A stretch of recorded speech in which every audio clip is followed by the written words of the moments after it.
E o Luciano ele só começa a cair de nível, na opinião dos São Paulinos, e cair nas críticas, quando ele decide parar de ser atacante e virar meia. E aí, quando ele vira meia, ele fala de passação de pano, né? Ele tem o pano passado por alguns técnicos, assim, absolutamente inúteis. Técnicos absolutamente sem visão. Técnicos que batem de porta em porta procurando emprego constantemente, porque normalmente estão demitidos e estão sendo cobrados para a torcida. São técnicos muito ruins que inventaram que o Luciano é meia. E por inventar que o Luciano é meia, o Luciano comprou a ideia. É um inocente também, porque é um coitado. Você olha para o Luciano e vê ele hoje correndo ali, tentando, você vê que não é uma pessoa, sabe? Não é uma pessoa ruim.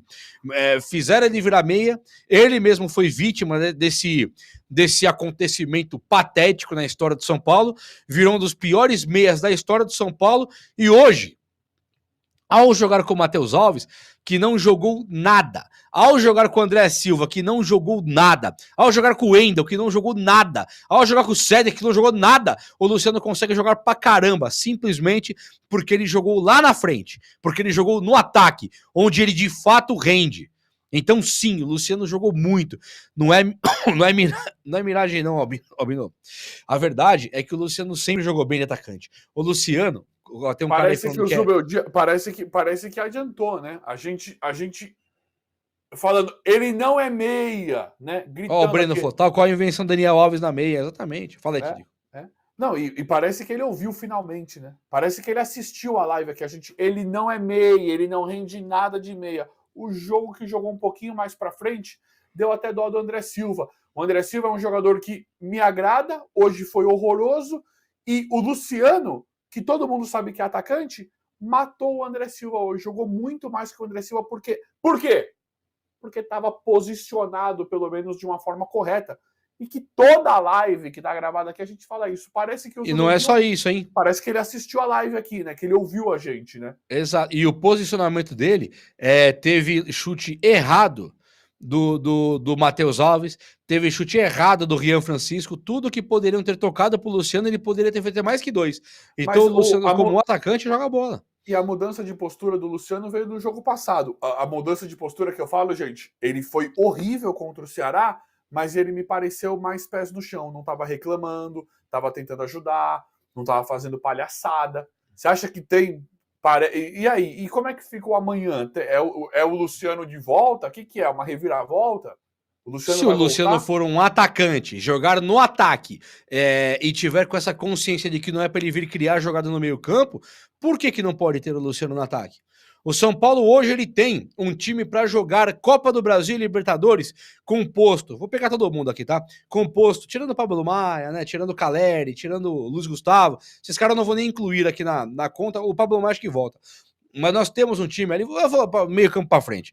Oscar, Lucas, André Silva e Ferreirinha. Esse é o time titular. O time reserva, ele pode ter, se liga nisso aqui, o time reserva, ele pode ter Rian Francisco com o Luciano no ataque, Lucas Ferreira na ponta direita e o Matheus Alves, que talvez esse não seja tão pronto assim, o Matheus Alves jogando como meia. Então vocês percebem que o time atacante, o time de ataque do São Paulo, reserva, é fortíssimo. Imagina o reserva, é esse Luciano aí. É um Luciano artilheiro, goleador, que joga pra caramba lá na frente. Junto com o Rian, que é uma estrela rara, que é uma joia rara, que é um moleque que a cada minuto que tá em campo ele cheira gol.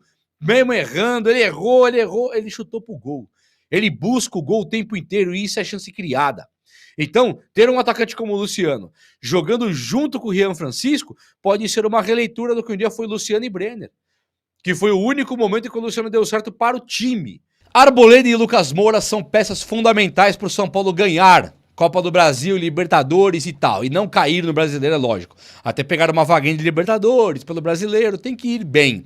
O Zubeldia tá indo muito mal nos resultados do Brasileiro, né? Muitos empates, uma vitória contra o Santos, muitos empates, empatou com o Ceará. Então é fundamental que o São Paulo tenha seus principais jogadores altamente intactos fisicamente. E é por isso que o São Paulo estuda agora preservar o Lucas Moura e também o Arboleda, e eu apoio de montão esse tipo de atitude. Você também, né? Imagino que você também também.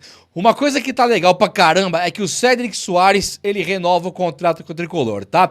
Então é contrato na mesa, renovadão pro São Paulo ter o jogador agora. É um jogador que pra mim é bem importante pro São Paulo, é o melhor lateral que nós temos hoje, no meu modo de ver pelo menos, é o Cédric Soares. O Zubeldia tem...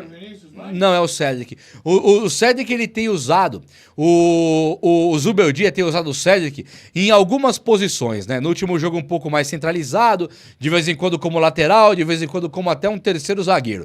Então o Zubeldia, ele precisa encontrar uma forma melhor pro Cédric jogar, mas não muda o fato de que o Cédric já vem bem, já vem agradando bastante o time do São Paulo e principalmente a torcida.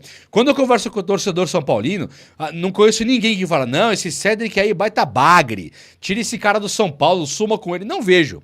Sinceramente, eu não vejo. Vejo torcedores elogiando e bastante. E, gente, convenhamos também, hein, pelos valores que ele veio pro São Paulo aqui, eu acho que é a contratação mais top que tem, uma das mais, né? Claro que tem o Lucas Moura e tal, mas o Cédric, ele veio de graça, ainda ganhando um valor simbólico, até se provar um cara bom e o São Paulo fazer um contrato com ele. E sabe o que eu soube também? Sabe o que eu soube? Frase estranha, né? Sabe o que eu fiquei sabendo? É que o Cédric tinha proposta da Europa, tá? Ele é europeu, né? Ele é português, jogou na Itália, jogou na Inglaterra, mas ele é português e ele é um cara que tinha proposta da Europa para poder ir jogar lá. E o São Paulo agora consegue fazer uma atravessadinha? Não, lógico que não. Mas o São Paulo renovando com ele ficou top demais. Gostei muito.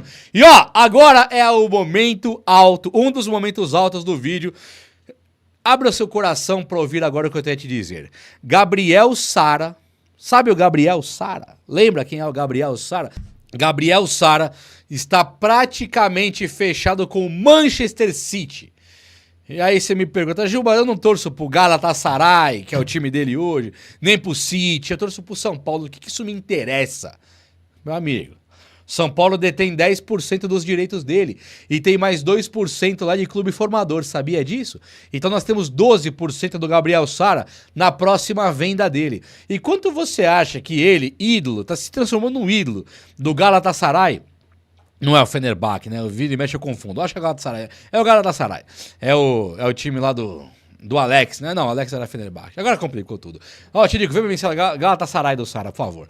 O Sara, ele está virando ídolo no futebol da Turquia. E ele virando ídolo, lá os caras não estão quebrados de grana.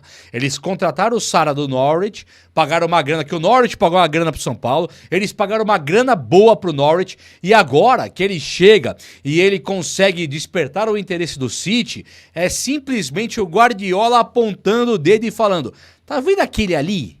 É aquele que eu quero. E quando o Guardiola faz isso, jogadores bagres, como um Grealish da vida, vale fortuna. Vamos retirar o que eu falei do Grealish. É bagre, mas eu não vou falar, tá bom? Vamos ficar no gelo aqui. Jogadores como o Grealish, Galatasaray, que pra mim é bagre, ele vale fortuna num time igual ao do City. Então o Sara também vai valer fortuna. E onde eu quero chegar com isso tudo aí? Digamos que o Sara vá pro City, eu chutaria 400 milhões de reais, tá? É mais ou menos um valor que eu tô imaginando. 400 milhões de reais pode ser mais. Mas 400 milhões de reais, o São Paulo belisca 40 milhões, 40, só nos 10% que ele tem ainda e mais 2%. Então a coisa é braba. É alto o valor. É valor perfeito pra gente. Só pro Sara, Cotia, made in Cotia, mudar de time de... A Turquia chamam de Europa, né? Eu chamo de Oriente Médio, mas vamos chamar de Europa. Só de mudar de Europa pra Europa, a Turquia ali, o jogador vai render pro São Paulo mais de 40 milhões. E isso é top, meus amigos. Isso aqui é top. Além disso, deixa eu falar com vocês uma coisa agora que é muito importante. O São Paulo contratou um jogador para a equipe de base que já chegou, já está jogando, chamado Falvela. Ele é o Fal, com L, F-A-L, Falvela. Esse jogador, ele é... Sabe quando o cara bate no peito? Os empresários dele bateram no peito e disseram assim, ó: nós descobrimos Martinelli. Eles batem no peito. Eles se gabam disso, sabe? Sabe aquele feito histórico? Rogério Ceni, ele bate no peito e fala assim, ó: eu fiz o meu 100º gol no time de Itaquera. Os caras batem no peito e dizem assim, ó: eu revelei eu fui buscar Martinelli. Eu achei Martinelli. E aí, eles por baterem no peito Martinelli, eles foram encontrar o novo Martinelli, que o Martinelli é um case de sucesso. Jogava acho que no Ituano, né? E aí ele acaba indo pro Arsenal direto, sem ponte. Chegou no Arsenal, ele não era um cara, vamos emprestar agora pro Nottingham Forest. Não era isso não. Chegou no Arsenal, o cara meteu a camisa titular e foi jogar. E aí depois seleção brasileira e o cara joga pra caramba esse Martinelli. E agora o Falvela, que é nosso, é um meio atacante ali que também pode fazer um pouquinho da ponta, mas é um meio atacante. Ele surge no time do São Paulo com os mesmos caras do mesmo Ituano que o São Paulo comprou, dizendo: nós descobrimos o novo Martinelli.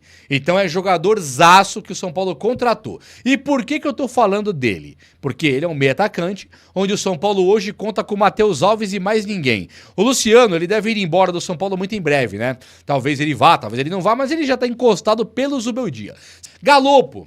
Eu não sei se você consegue imaginar o Galopo jogando no São Paulo ainda. Eu não.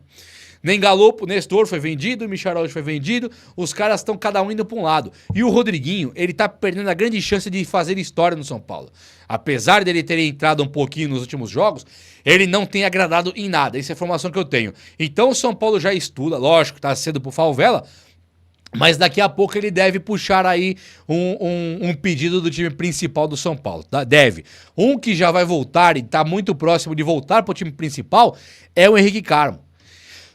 Esse aí é um jogadorzaço também que voltou pra base como craque, ele era craque, veio profissional, não jogou, volta pra base e começa de novo a ser craque. Ele sim deve ir para o time principal do São Paulo agora nessa janela do meio do ano. Por quê? Porque o São Paulo está numa janela modesta. Vocês viram que saiu aí o balanço do São Paulo, né? Foi divulgado. E aquilo que nós sabíamos, que era um déficit de 200 e poucos milhões, está até pior do que se esperava. É os 200 e pouco, o São Paulo deve na casa de 960 milhões, tendo que fazer vendas e não compras. E aí o São Paulo já estuda a renovação com o Lucas Ferreira. O Lucas Ferreira, jogadorzaço do São Paulo, que joga hoje, inclusive, que é um dos melhores jogadores do São Paulo atualmente, se você considerar um olhar clínico, né? Vamos olhar o olhar clínico. Ele é um cara da base, que se esperava muito pouco dele por enquanto, aliás, não pode se cobrar a base por enquanto. Ele começa a jogar muito bem, e o que ele tem de diferente dos outros caras da base? A base, quando sobe um cara craque, a base é o seguinte: falta força física do cara. Falta força física, falta corpo, falta se ambientar. O Lucas Ferreira é o contrário. O Lucas Ferreira é mais forte que os outros. Chamam de Ferreirão, porque ele é um bicho grande, ele é um bicho brabo, ele é um bicho que corre mais que os outros. Por exemplo, você pega o Matheus Alves, ele é pega aí o Patrick Lanza, é um bicho magrinho, né? É um carinha muito menor. O Lucas Ferreira é um tanque, um touro. É um cara que joga muita bola. É maravilhoso de ver. Claro que o Cruzeiro já cresceu o olho e o São Paulo corre atrás do rabo para renovar o contrato com o Lucas Ferreira, porque hoje ele está valendo 40 milhões para alguém que eventualmente chegue e compre o cara. E sabe o que o Cruzeiro fez? E eu achava que isso era proibido. Eu te digo, não era proibido você chegar nos pais do cara, na família do cara? Não é o tal de aliciar jogador? Não sabe, né? Pra mim, isso você chegar nos pais do cara, eu vou levar o cara, vem comigo aqui, eu te dou aí uma casa, te dou não sei o quê. Pra mim isso aí era aliciar jogador, eu não sei direito agora. Querem pagar os 40, mas assim, pro cara, porque ele fica sem contrato com o São Paulo. Então o São Paulo perde o jogador.